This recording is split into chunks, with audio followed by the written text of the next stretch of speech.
In this series of videos, I am renovating a section of my existing building into a 3-bay golf simulator business. Watch the first 2 videos to get caught up on everything I've done up to this point.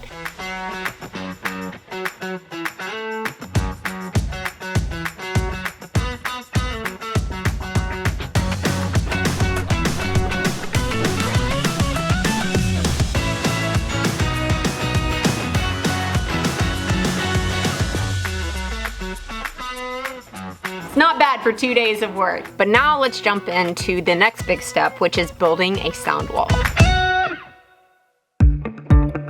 things that don't necessarily go together is golf and a wood shop noise. So in order to dampen some of the sound coming from the wood shop to the golf sim bays, Jake and I are going to be building a wall in between the 2. Then that's going to put 2 walls between the shop and the hitters.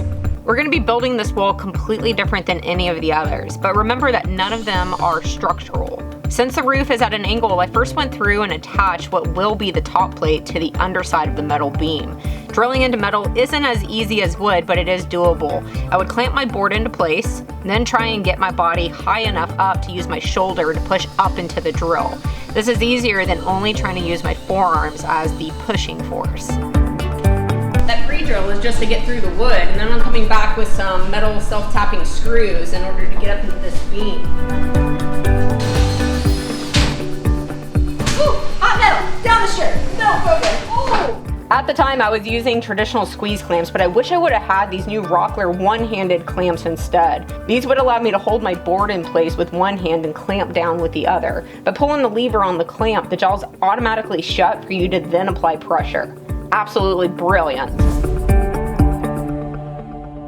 Next is setting into place the bottom plate. To prepare for that, we popped a chalk line across the floor, then used concrete anchors to attach them. Next, I marked out 2-foot centers on the bottom as well as the top plate. With both in place, now we can start throwing studs at it. Because the top is at an angle, everything on this wall is different than normal for us framing up a wall. In this case, we would hold up a stud on the next mark. I would mark across the top for Jacob to then cut. This gives us not only the length, but also the angle that's needed at the top, which saves us from pulling a tape every single time. Once Jacob cut it, he then can toenail in his side at the bottom. Then he puts a level on it so that we could plumb it. Once it's plumbed, then I can nail in my side up at the top. It is slightly time consuming, but it still went quick once we got into a groove. Plus, you can't hear it here because of the copyright laws, but we had music blasting and it was just such a fun work environment going on.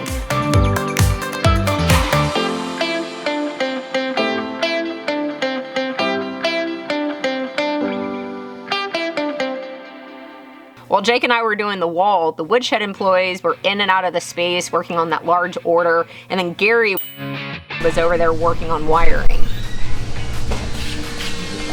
I thought you were going somewhere. I'm not even trying to put you off. I'm just a bad driver, Gary. So for each one of the bays, we need 4 outlets at least, and then a light switch. Power is going to be coming from the breaker box way over here, and then pulling into each one of the bays. You can see he's using all of the framing members in order to chase it from one to the next to the next. In no time, we had a new wall that was dividing the space. You hear that planer? That's what we're trying to drown out with this wall. It is crazy having this wall here all of a sudden. Never gonna be able to get the forklift over here or the pallet jack, so we had to make sure that everything that was really big and huge was on that side of the wall before we're building it. Now, next up is gonna be drywall on that wall. However, instead of me and Jake taking the time in order to do it, I'm just gonna hire out the drywalling. They're gonna be able to do it so much quicker and better than us, and then that's gonna free up our time in order to complete the framing on the remaining bays. Now the bays aren't 100% identical, but they are close. So everything we did in bay 1 had to then be repeated in each of the other 2 bays, with some slight tweaking, such as bay 2 has an enclosed portion of the ceiling at the back before it goes into curtains.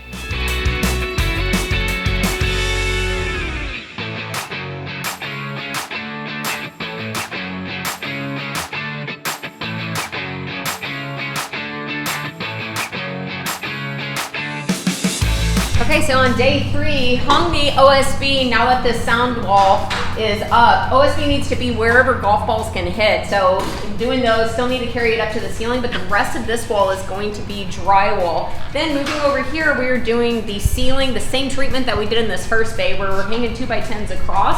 However, this one also has the addition of this ceiling, just because this one is going to be more of a private bay outside of these two. And then as Jacob and I are adding more framing members to each one of these bays, Gary is able to come back and use them as chaseways in order to run the wiring for the electrical. So for 3 days, we were making massive progress. Now, I didn't get any recording of the drywall or painting process because I actually went off to Australia for 2 weeks. It was actually pretty cool because I left and it was just bare bones, and then I came back and they were enclosed bays that really just needed finishing touches. It's a little deceiving because this part actually took more time than the framing did, because every step of the way was something to stop and figure out. What sort of flooring is needed, and then how is it installed? What curtains to use, and again, how are they installed?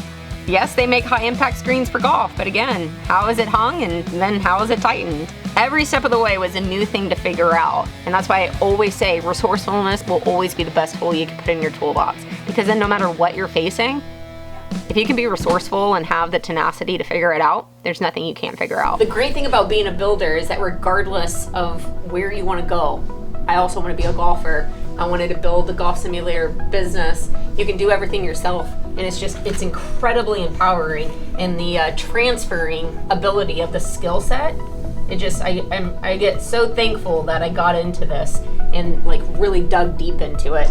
And the big thing that I try to stress is, even if you don't want to be a welder for the rest of your life, like go learn the skill. You learn how to be resourceful, right? Later on in life, like maybe you want to be an artist, but you know how to weld, so you become a metal sculpting artist or something, you know? It's whenever I think of things like this, like the skill of building has allowed me to do so much in life. And I think conveying that to people is just kind of cool. The tech, oh my goodness. Upside down. Don't even get me started. There is the Gossam, of course, a TV screen, a projector, and a computer that all talk to one another on each one of the bays. Dun, dun, dun, dun, dun. But it's like everything else. Once it was figured out, then boom, rinse and repeat on the others, and those always go much quicker. Then after the bays were complete, it was a matter of outfitting the rest of the space to not only function, but to also look nice. I'm so excited about this. Let me look back here, because what I want is as you walk in the door, your eye is like seeing him. Yeah, oh, I love this. Yeah, you hold him up. Go right. Oh my gosh, I love him. Okay, so then as you walk in the door, you see the gopher, you see he's holding the club, and then you want to take off.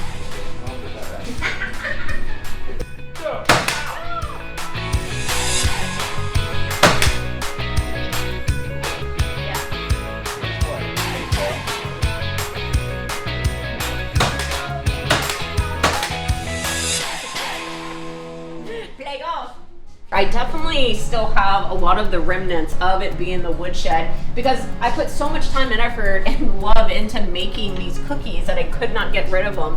And so I did a lot of woodworking incorporation so that I could keep these, such as live edge furniture and handmade coasters, and I'm going to make all of the products. And so there's going to be a lot of like woodworking tie-ins. The most important part were the 3 bays. I have only been open for a month now, but so far the public is responding really well to it.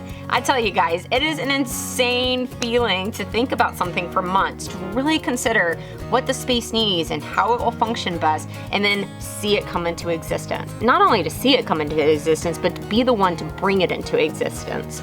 It is so empowering, and I am so thankful that the building bug caught me when it did, because the ability to hop on whatever pops into my head, whether it be a porch swing or building a golf sim business, whew, I'm so thankful I'm a builder. It's very rewarding and fun. I really hope that you've enjoyed watching this short series on the process on bringing divots to life. Even if you don't want to build a golf bay or multiples, hopefully you can still find inspiration in the story. Remember, you eat an elephant by taking 1 bite at a time. So no matter what you're tackling, break it down into steps and then start stepping. I will see you on whatever I'm working on next.